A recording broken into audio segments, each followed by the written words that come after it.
Get ready for a mind-blowing experience. Have you ever wondered what it would be like to witness a rocket launch from a unique perspective? Well, buckle up, because we're about to dive into a thrilling adventure. The view from below, a rocket's eye perspective. Last week, SpaceX's Starship system, towering at 403 feet, took off from Starbase Texas.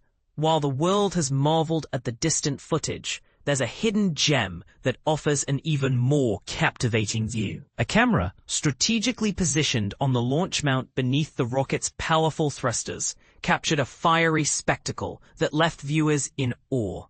But here's where it gets controversial. Some commenters argue that this unique perspective is just as awe-inspiring as the launch itself. One commentator even pondered, is it the rocket or the camera's resilience that leaves us more amazed?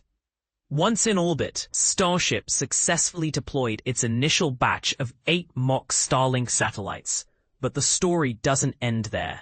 An hour after liftoff, the spacecraft returned to Earth's atmosphere, testing its new heat shield tiles, a crucial step in its journey. This 10th test flight marked a significant milestone, breaking a streak of 3 previous failures. It's a testament to the resilience and innovation of SpaceX's team. So, have you seen this incredible footage? What do you think? Is the view from below just as captivating as the launch itself? Don't be shy. Share your thoughts in the comments. Let's spark a discussion and explore the wonders of space exploration together.